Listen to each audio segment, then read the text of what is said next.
Good morning. In this lecture, we will be studying singular value decomposition. This topic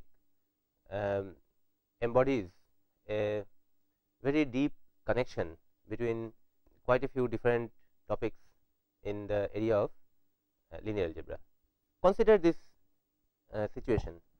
We have already studied eigenvalue problem, in which we wanted to decompose a matrix A in this form with u and v equal.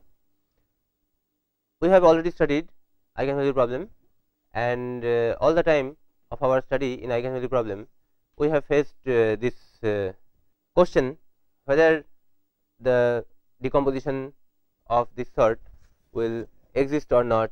If it exists, then how to handle it, and so on. So, it would be nice always in the eigenvalue problem if we could make this lambda diagonal with u and v orthogonal and all such things. And at every step, our work was mired with the difficulties of several sorts. First,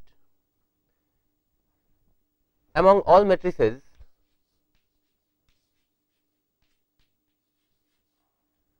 we could ask this question only for those matrices which are square, that is a subset. A subset of matrices, the subset of square matrices, constitute the only matrices for which this question arises. So, for square matrices, this question arises to begin with. Okay. Even in the square matrices, not all matrices can be diagonalized, not all square matrices can be diagonalized. So, among square matrices, we had a subset which is the set of diagonalizable matrices.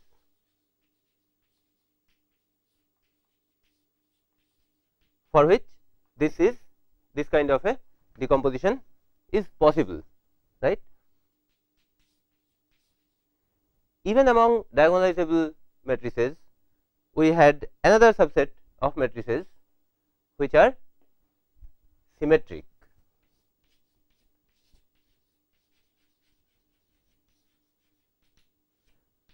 For which this decomposition could be effected with orthogonal V, right.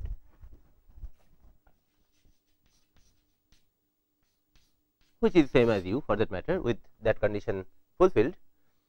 Even among the symmetric matrices, for which we had this valuable theorem that you can work out an orthogonal diagonalization, even there the diagonal elements of lambda could be negative. Now, even among symmetric matrices, we had a subset which is positive semi-definite, in which case the lambda I turns out to be non-negative.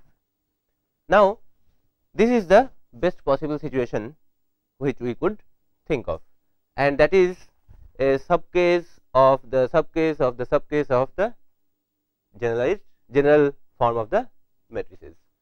Now, we can ask this question, that we do not ask for a similarity transformation, and we focus on this form of the decomposition.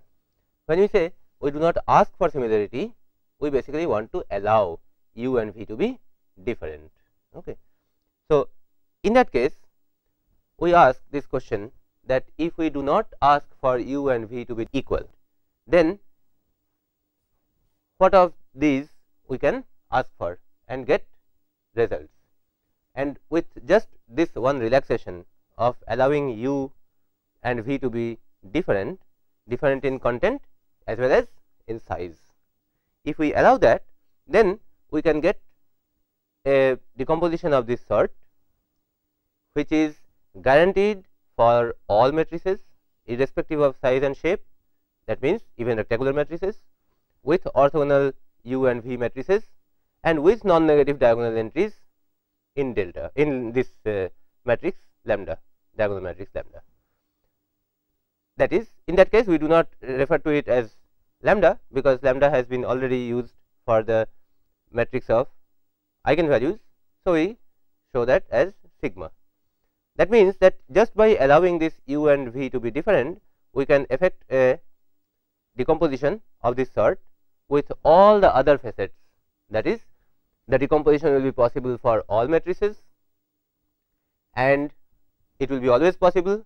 The question will arise for all matrices including rectangular, that decomposition, we cannot call it diagonalization, that decomposition will be always possible with orthogonal u and v, not same anymore, and the diagonal entries of this matrix sigma will be all non-negative. Such a decomposition is the singular value decomposition, and those diagonal entries are called singular values of the matrix A.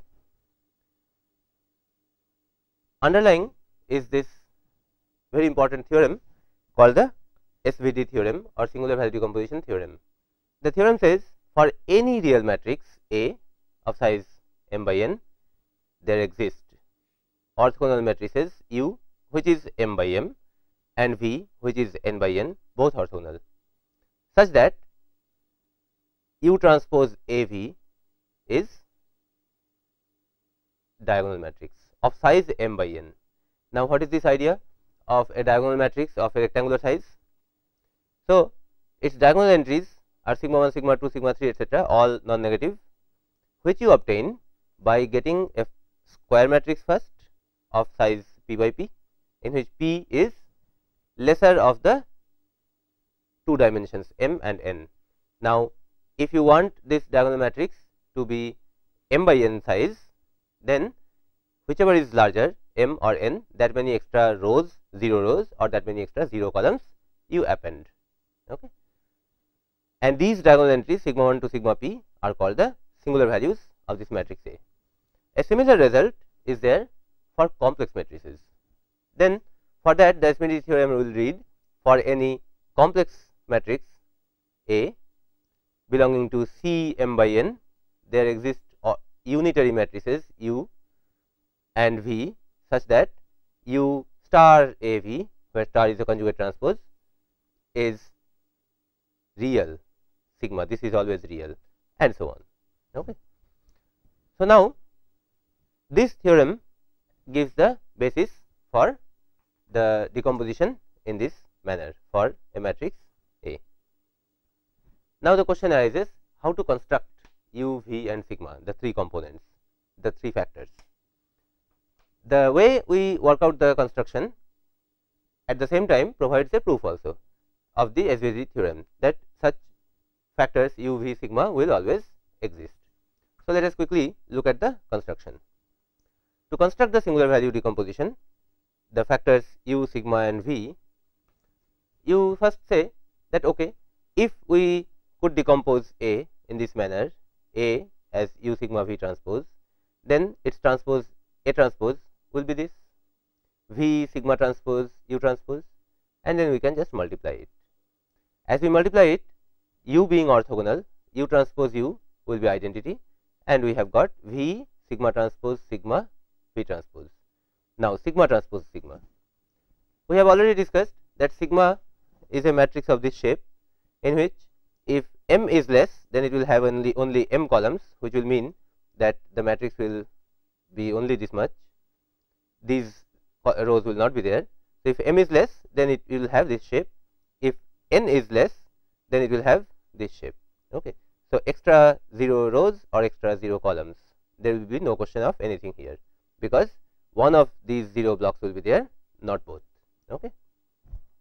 So, if sigma is of this shape, then sigma transpose sigma will be a square matrix, in which the diagonal entries will be sigma 1 square, sigma 2 square up to sigma p square, and then since this matrix is n by n size, so if n is larger, then there will be additional 0 entries in the rest of the diagonal positions, and all the off diagonal entries will be 0. So, that is the description of this sigma transpose sigma. Now, here this sigma transpose sigma, this matrix is being called lambda, which has a reason. you see A transpose A is certainly symmetric, not only symmetric, it is positive semi definite also. You cannot say a priori whether it is positive definite or not, but positive semi definite it will certainly be. Now, if this is a symmetric matrix, then this certainly has a diagonalization, an orthogonal diagonalization for that matter, and this V lambda V transpose is actually the decomposition that you do when you solve the diagonalization problem of a symmetric matrix. So, that means this V which you want in singular value decomposition is in fact the matrix of eigenvectors of A transpose A, okay. And this lambda then is the diagonal matrix of eigenvalues of A transpose A. If so, then we already know how to determine V and lambda, because we have studied the eigenvalue problem of a symmetric matrix in good detail. We can effect this diagonalization. So, that means by effecting the diagonalization of a symmetric matrix, we determine V and lambda. The moment V and lambda are determined, we can work out sigma, because each diagonal entry of lambda, the first p entries, are nothing but sigma 1 square, sigma 2 square, sigma 3 square and up to sigma p square, right. So, from the first p lambdas from here, which are all non-negative, we can take the square root. So, when you take the square root, there are two square roots for a positive number, one positive, one negative. So, you collect only the positive ones, which you put as sigma 1, sigma 2, sigma 3 etc. up to sigma p. So, all the non-trivial entries of this matrix sigma is in our hand then, and then we append that with appropriate number of 0 rows or 0 columns depending upon what is the size of A, which is the same as the size of sigma. So, that means V and sigma are now in our hand. Now, remember A is U sigma V transpose and V is orthogonal. So, that means we can post multiply that original definition of the singular value decomposition with V, and then V transpose V will become identity from here. You will get only U sigma, and on this side you will get A V, in which in this entire equation A was originally given, V and sigma we have determined, and we are left with the problem of determining this matrix U, the columns of the matrix U. So, 4 situations will arise when we go to determine the columns of matrix U. In fact, 4 situations may arise. In any particular case, only 3 of them will arise. Either the third will arise or the fourth will arise, depending upon whether the matrix A has more rows or more columns. Okay. So, first situation is actually the one in which you will have some information to determine. If you equate the two sides column by column, then you will find that the left side will give you columns which is A V 1, A V 2, A V 3, where V 1, V 2, V 3 are columns of matrix V. Okay. And from the right side you will get columns, the corresponding columns as U 1 into sigma 1 plus all zeros, then U 2 into sigma 2 then plus all zeros, and so on. That means you will get this kind of column equations when you break this column by column. That will be the first R columns, if R is the rank. That means for the non-zero singular values. So, out of these p singular values, some of them may be 0, right. So, for non-zero singular values, corresponding column equations will give you this kind of equations, and if sigma k is non-zero, then determining the corresponding columns of U is easy. You just divide A V k by sigma k and you get the columns of U. So, these columns developed from here are bound to be mutually orthogonal. You can verify that. Suppose two columns U I and U j have been developed like this, and you want to find out U I transpose U j. Okay. So, they are not only orthogonal, they are orthonormal, that is each of them is a unit vector also.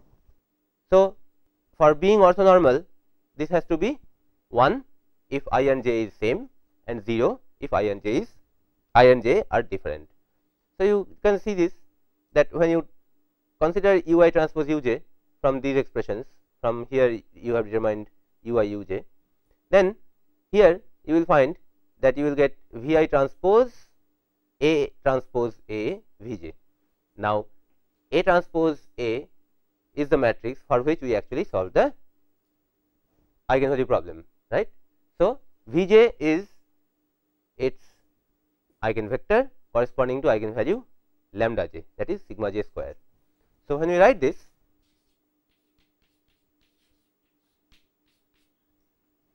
so here 1 by sigma I is here, 1 by sigma j is here, right. So, we collect the scalars together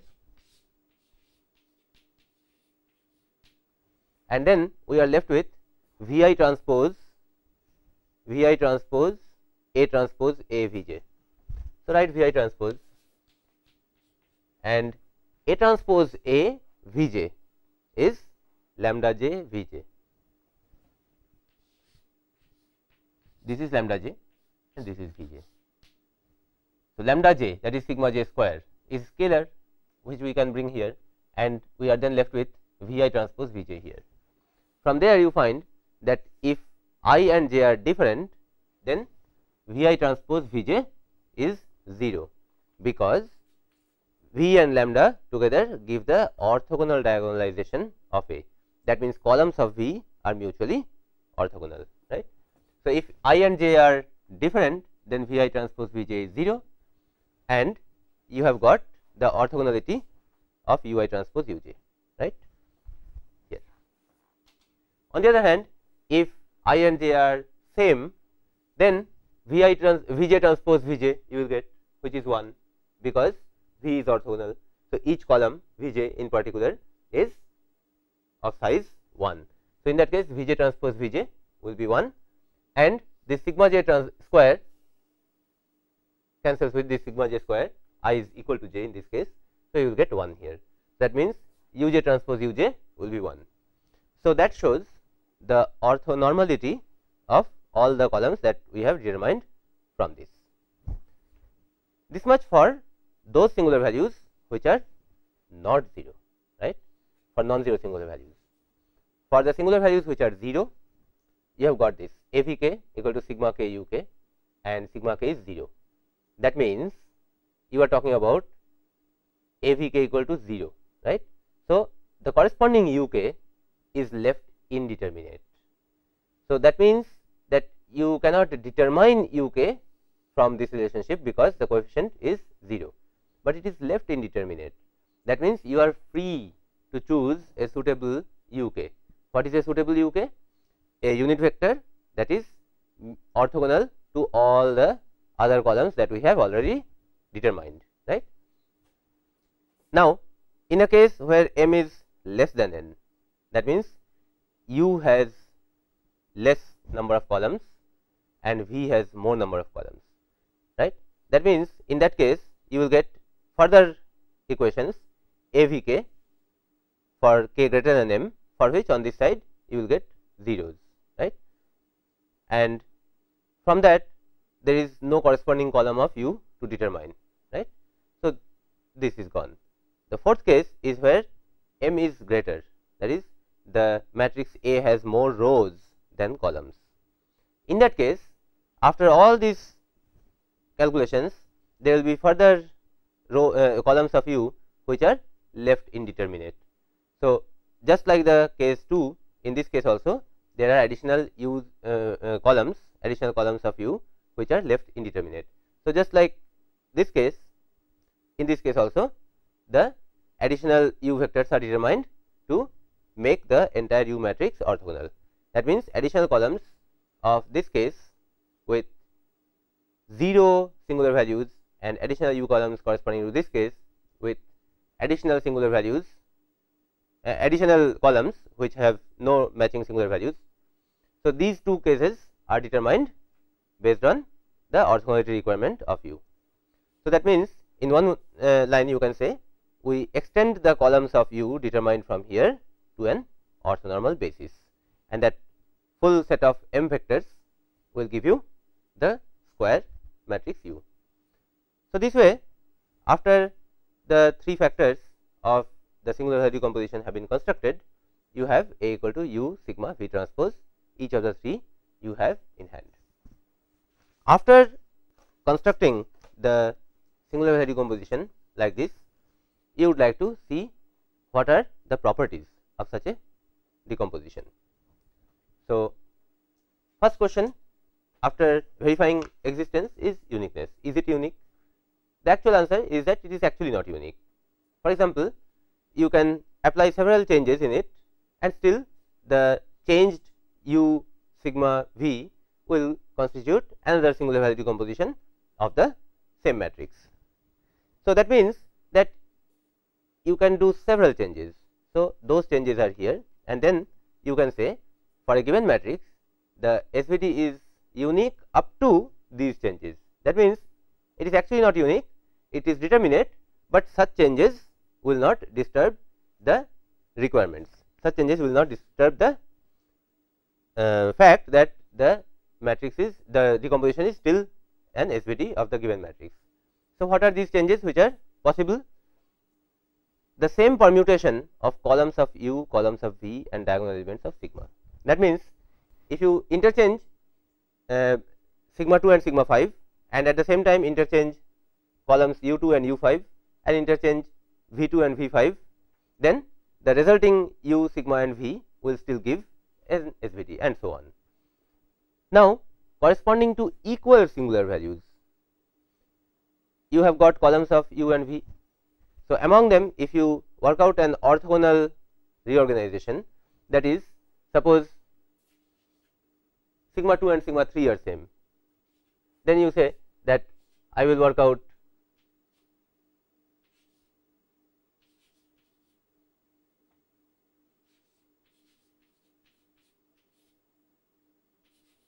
this. Now, this will be my new U 2 and this will be my new U 3, and corresponding for V also, between V 2 and V 3 also you will make the same transformation. This will be still okay. The resulting U and V matrices with the same sigma will still give you a singular value decomposition which is valid. The particular case, particular transformation that we have worked out here is cos theta sin theta cos theta here, that is cos theta minus sin theta, note that this is minus. So, that matrix is an orthogonal matrix. So, such orthogonal linear combinations for columns of U and corresponding columns of V is fine, that will not disturb the singular value decomposition. For 0 or non-existent singular values, you can do any linear combination, any arbitrary orthonormal linear combinations among the columns of U or columns of V. So, that will still be alright. So, these reorganizations in an already existing SVD can be done and the result will be still an SVD. Okay. Now, if this can be done, then we can do something better than what we have done till now. That is, we have determined sigma 1, sigma 2, sigma 3. Now, if the permutations can be appropriated in that, then we can order them. That is, we can organize columns of U and V in such a manner that the sigma, the singular value that comes first is the largest magnitude and so on. This we can do. So, this is typically done when we work with singular value decomposition. So, that means the non-zero singular values come at the top with this order, and after that the 0 singular values come, and after that of course additional rows or columns may come depending upon the rectangular size and shape of the given matrix, right. Now, here what is R? R is the rank, and this is a very simple result which you can immediately establish. That is, rank of the given matrix is the same as rank of sigma, which is R here. Okay. Other properties, you would have already noticed that matrix A is of size m by n That means it maps vectors from Rn to Rm, right, in which this is the domain and this is the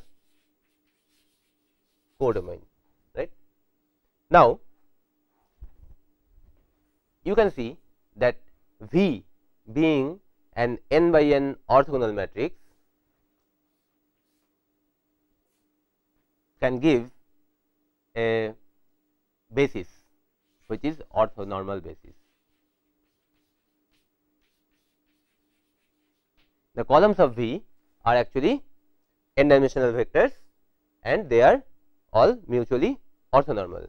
So, that means that the columns of V give us an orthonormal basis for the domain. Similarly, columns of U will give an orthonormal basis for the codomain. And now, here we see how these new bases V and U decompose the domain and codomain into orthogonal subspaces. So, you consider the application of A on an arbitrary vector x with A written as U sigma V transpose. Now, if you represent the vectors in the domain, the vector x in the domain in this new basis V, then the expression, the coordinates of those vectors in this new basis will be V transpose x, actually V inverse x, but since V is orthogonal, so it will be same as V transpose x, right. So, if we call that y, then we will have U sigma y. U is written here, and recognizing that sigma is a diagonal matrix with sigma 1, sigma 2, sigma p written on the diagonal entries, among which the top r are non-zero, you will have sigma y as sigma 1 y 1, sigma 2 y 2, etc., up to sigma r y r. Below that, everything else is 0, right, and U has been broken and written in this fashion, R columns here and the rest of them here.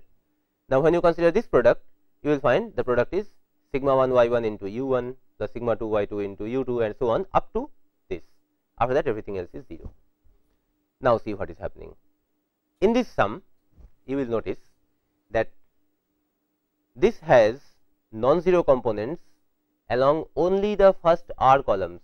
In this product, the components along U r plus 1, U r plus 2, U r plus 3, etc., are all 0. That means that A x has non-zero components along only the first R columns of U, right. That means U has given us an orthonormal basis for the codomain in which the range, the vectors A x are contained only with the first R columns of U. That means, U gives an orthonormal basis for the codomain such that the range is exactly described by the first R members of U, and the rest of them describe an orthogonal component of range, orthogonal complement of range. Okay. So, that means, the entire codomain has been decomposed into two orthogonal subspaces. The first one is the range, which is described with the first R columns of U, which are corresponding to the non-zero singular values, and the rest of them are components in the orthogonal complement of range, which are not in the range, right. Similarly, on the domain side, if you see this, V transpose x is y, right. So, V transpose, what are the rows of V transpose? Rows of V transpose are V 1 transpose, V 2 transpose, V 3 transpose and so on, right, and where V 1, V 2, V 3 are columns of V. So, the entries, the coordinates in y, y 1, y 2, y 3 are actually V 1 transpose x, V 2 transpose x, etc. So, that is V k transpose x is y k, that is the coordinate y k is found like this, right.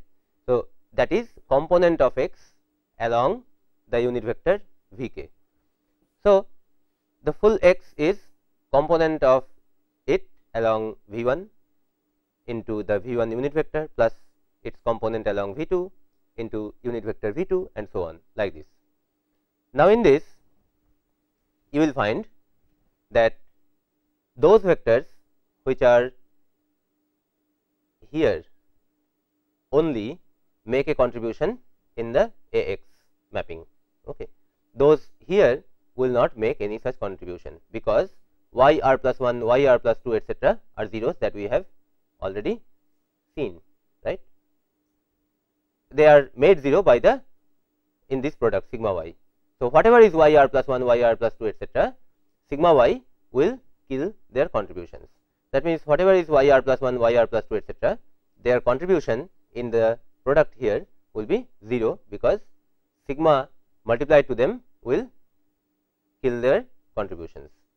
So, that means, V here gives you an orthonormal basis for the domain such that the components here V r plus 1 to V n, they actually constitute the null space. So, you find that on the codomain side, range is constituted by the columns of U corresponding to non-zero singular values, and on the domain side, the null space is spanned by the other columns of V, that is columns of V which are corresponding to the 0 singular values or non-existent singular values, and that is it. Okay. Now, with this understanding in the background, we proceed and find a few more interesting things. In particular, we work out the revised definitions of norm of a matrix and the condition number of a matrix. In basis V, if we write a vector in the domain, okay, in this manner, then this can be written as V C, right, where V is the matrix with columns V 1, V 2, V 3 etc. up to V n, and C is the vector with these scalar components. Then, from the definition of norm, which we have seen earlier in the chapter 7 of the textbook, in an earlier lecture we discussed. So, from the definition of the norm of a matrix, we say that norm square is maximum over V of norm A V square by norm V square. Now, in this, if we insert this description of the general vector V, that is V C. Okay. So, then first of all, from the norm definition we get this, and there in place of small v we insert V C, then we get this. For V we have V C, and for V transpose we have C transpose V transpose. Now, here we have already seen that A transpose A diagonalization was carried out with the basis matrix V and the corresponding diagonal matrix sigma transpose sigma, right. So, in place of this whole thing we can write sigma transpose sigma, right. Now, here sigma transpose sigma is a diagonal matrix with entries sigma 1 k square, sigma 2 square up to sigma p square, and then perhaps additional zeros, right. So, this numerator breaks down to basically this, right. And now, you say that we want the maximum of it. Okay. When will it be maximum? If sigma 1, sigma 2, sigma 3, sigma 4 are not all of the same magnitude, then this will be maximum when C k is a vector, when C is a vector in which the only component is along the largest one, okay, which gets magnified by the largest amount, then only you will get the maximum value of this. And so, you get the norm as norm square as the case where only that C k has a non-zero value for which sigma k is maximum, that is sigma max. So, when you put sigma max there, then you get this. Okay. So, norm is now found as the largest singular value of the matrix. So, this is the new revised definition of the norm of a matrix. Now, for a non-singular square matrix, we worked out condition number, right. So, here again we try to do that. For A inverse, we get this, okay, which is V sigma inverse U transpose, which is this. Now, you notice that by the same definition, if we try to work out the norm of A inverse, then it will be the largest singular value of A inverse, and the smallest singular value from A will actually in its reciprocal will give the largest singular value for A inverse. So, you find that the norm of A inverse is 1 by sigma min of the original matrix A. So, the condition number is norm of A into norm of A inverse, that is sigma max into 1 by sigma min. So, you get this, and that brings us to the revised definition for norm and condition number of a matrix. The new revised definition of norm and condition number will be like this. The norm of a matrix is the largest singular value, and the condition number is the ratio of the largest singular value to the least. Now, note that this revised definition of condition number can equally cater to rectangular matrices also. The old definition based on inverse would not be able to do that. Now, note one more important issue. If you can arrange the singular values in decreasing order, as we have been talking about, then with rank of the matrix as R, you can write it in this manner. So, in which U R is that submatrix which has all the columns of U which are corresponding to non-zero singular values.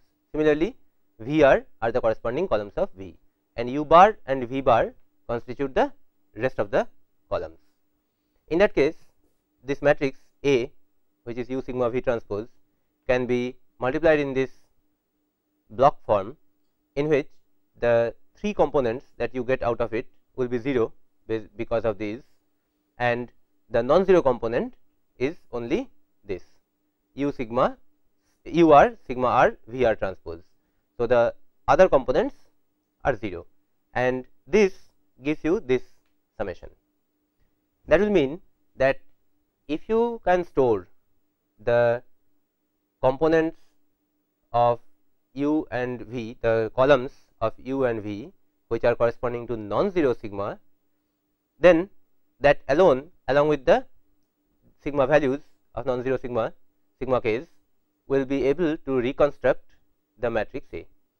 And that means that for a large matrix with only a few top singular values as non-zero and significant, you can effect a very efficient storage and reconstruction. So, with this background, now we go ahead and see what is the application and what is the particular advantage of singular value decomposition for solving linear system of equations A x equal to b.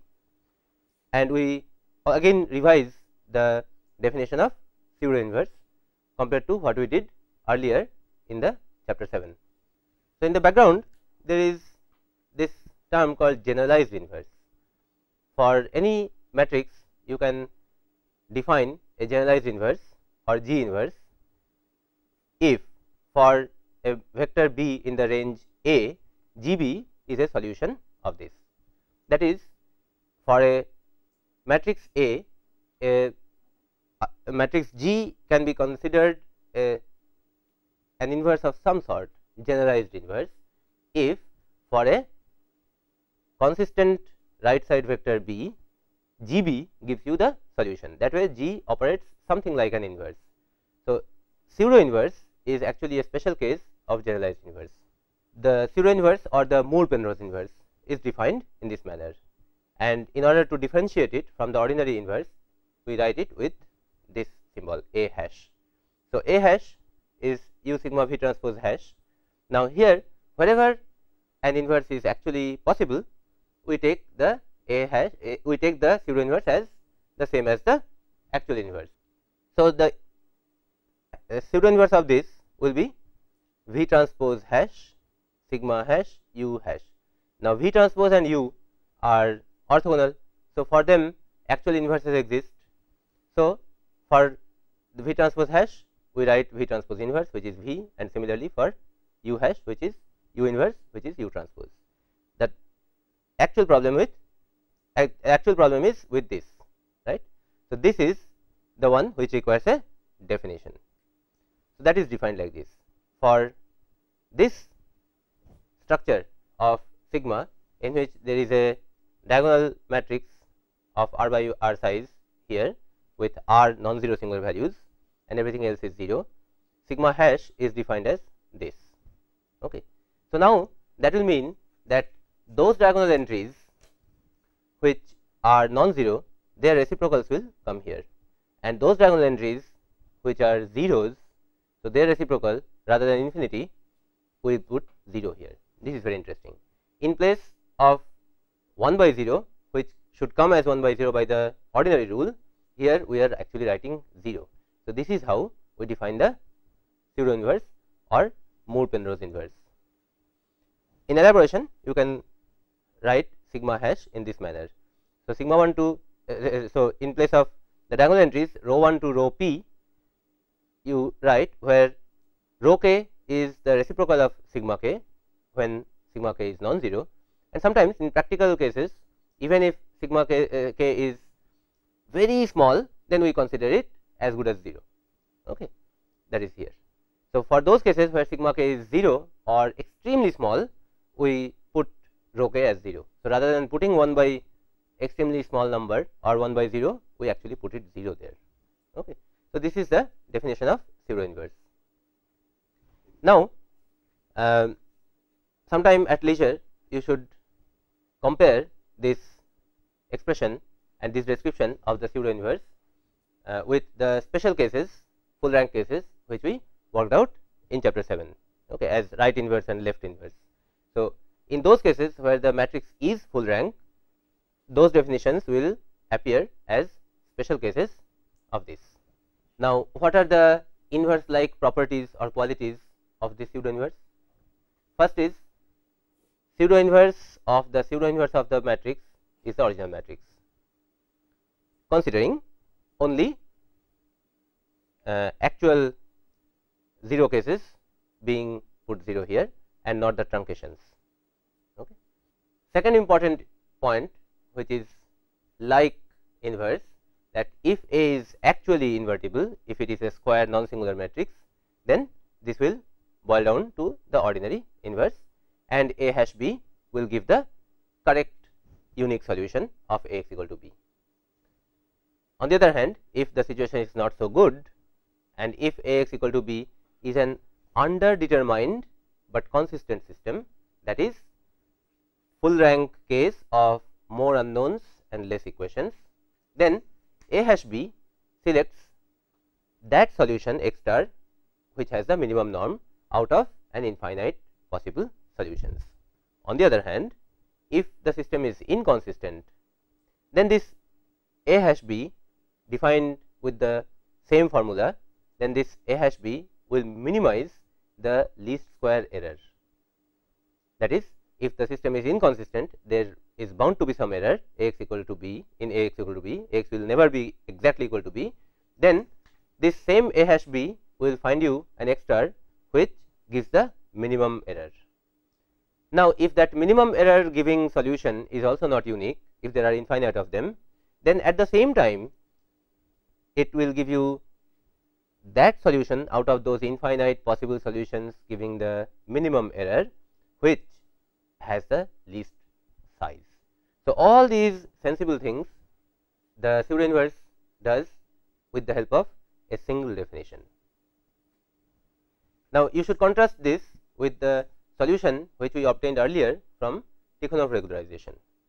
So, pseudo inverse solution is typically used when you want precise values and also for diagnosing a linear system, whether it has any such inconsistency or underdeterminacy problems and so on. On the other hand, Tikhonov solution can be used when the coefficient matrix A changes over a domain and you want continuity of solutions. So, Tikhonov solution is preferable for continuity, but for diagnosis and for precise solutions, pseudo inverse solution is better. Tikhonov solution will always inhibit some error. Now, in the exercises of this chapter in the textbook, actually there is an exercise which asks you to determine the Tikhonov solution and the pseudo inverse solution and compare them for a matrix A which has one of the components variable. Now, we want to know how this whole thing is accomplished by a single formula. So, for that first we note down what is the pseudo inverse solution that we find, that is this is the pseudo inverse of A, and when we multiply it with B we get this sum where the summation is over k from 1 to r, that is for all the non-zero singular values. So, for that we get this expression, okay. And when we reduce it, then we have u k transpose B, which is a scalar divided by sigma k, because rho k is 1 by sigma k. We can, if we write it like this, then we will find that the pseudo inverse solution that we are getting is actually a linear combination of R basis members V1 to Vr. The corresponding components are these scalar values written in the parenthesis. Now, we want to pose the problem as first minimization of the error, and then if the solution is infinite, then further minimization of the size of the solution, and then see whether we get this same solution. So, if we want to minimize the error, least square error, okay, half norm square of the error A x minus b, then as we open this, we have already encountered this earlier once. Then the minimality condition, first order condition, is that its derivative, its gradient with respect to x must be 0. So, when we do that, we get this as we got last time. Here now in place of A we write u sigma v transpose, and through a few steps we come to this point. Now, note that this is a matrix vector equation and this is the corresponding scalar equation for each component of that vector equation, right. So, this is for each k from k equal to 1 to r, where r is the rank, that is non-zero singular values. So, from here you find that V k transpose x, that is component of x along the unit vector V k, turns out to be u k transpose b divided by sigma k. This sigma k square goes down in the denominator, and this is what is actually sitting here, right. So, in this solution x star is composed of several vectors v1, v2, v3 up to vr, in which the component of vk is this, right. So, that means x star is actually giving you this combination of these vectors with these components. Now, this first order condition for the minimality of this tells you what should be the components of the solution along the basis vectors v1, v2, v3 up to vr. Along vr plus 1, vr plus 2, vr plus 3, what should be the component? That is not mentioned here. That means those components can be anything. The error is still minimum because the condition is satisfied. That means the general solution for minimum error you can constitute with the components along v1 to vr as specified here, and any component along the rest of the directions. That will give you this, with components as prescribed along the first r directions, along the first r basis members, and anything in the rest. That means y is free here. So, vr plus 1 y1, vr plus 1 r plus 2 y2, and so on. See, these y1, y2, y3 can be anything. The v bar is the basis for the null space. That you will appreciate, because any null space member will not change anything in the solution, in the right hand side.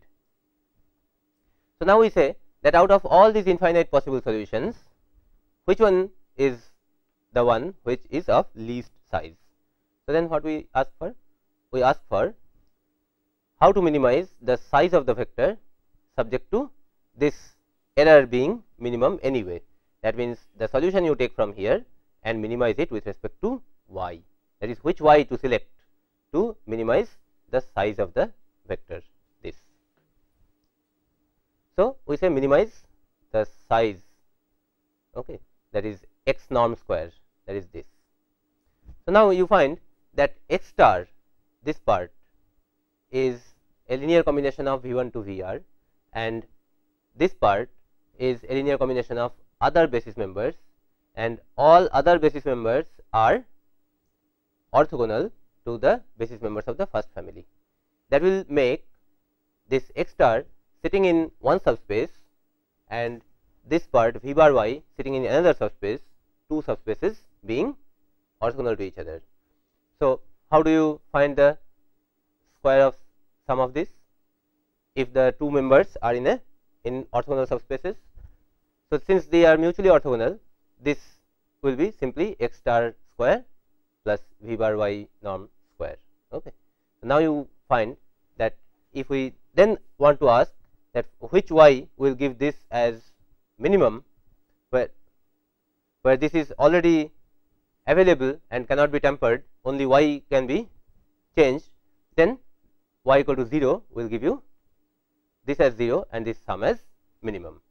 So, that means that y equal to 0 will give you the minimum size vector x, which is of this form, which minimizes the error. Now, how this whole thing happens that you get all the optimal conditions in the solution that you construct with the help of the pseudo inverse. So, for that, let us investigate the anatomy of this optimization through SVT. If we use basis v and basis u for the domain and codomain, then the variables x and b under question, x unknown, b right hand side known, they are transformed as this. That is, in the new basis v, the expression of x will be this y, and in the new basis u for the codomain, the vector b will be represented as c, which is u transpose b. Now, if we write the system of linear equation Ax equal to b and A is u sigma v transpose, then v transpose x is y, okay, and u brought here as u transpose multiplies with b, u transpose b is c. So, then you basically get the equation in the new basis v on this side and u on this side as sigma y equal to c. And this is a completely decoupled system, because if we write this system of equations sigma y is equal to c, we will find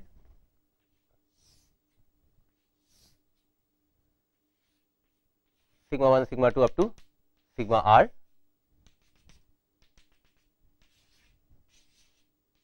like this,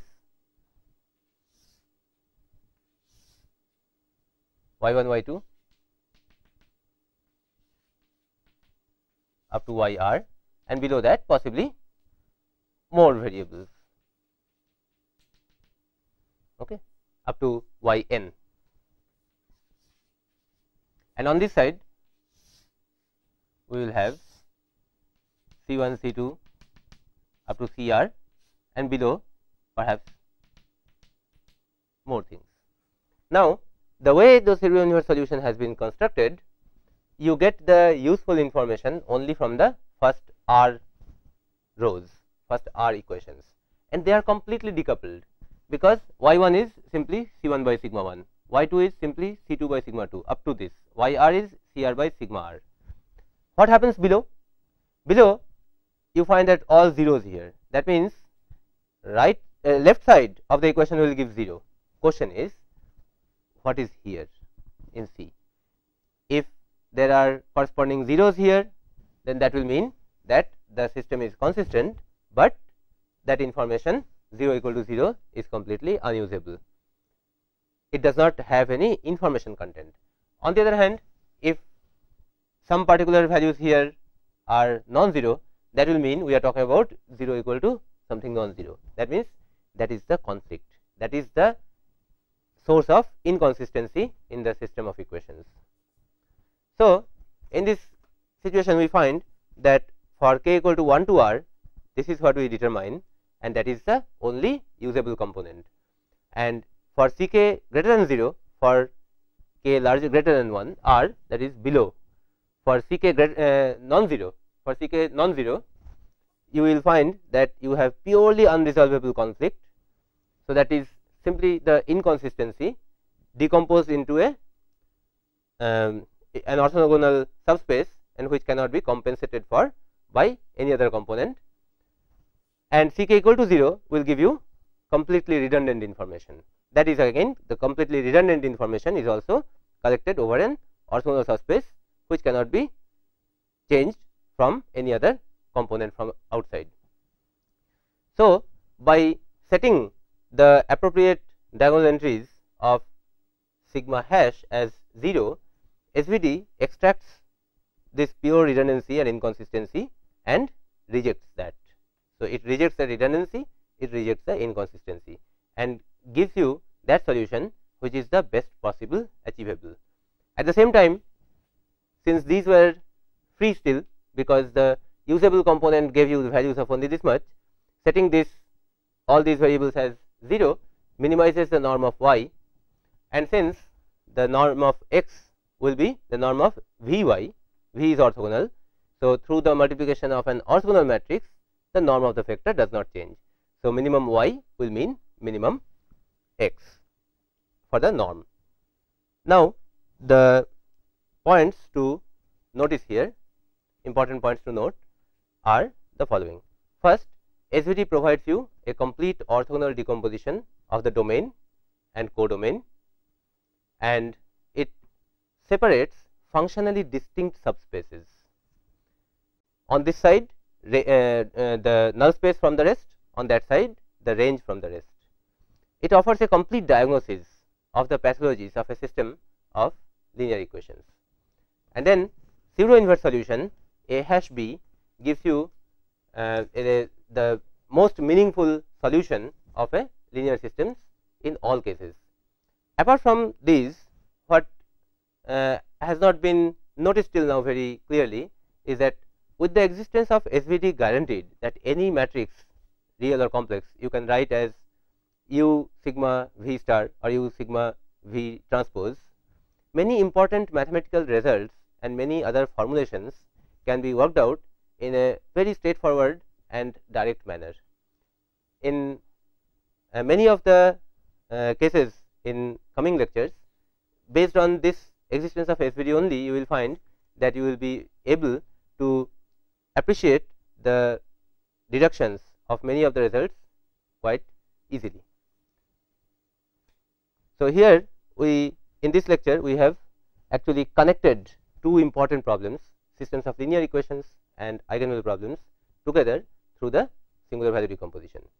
In the next lecture, which will be the last lecture of our linear algebra module, we consolidate a few important issues based on the abstract fundamental ideas of linear transformations. Thank you.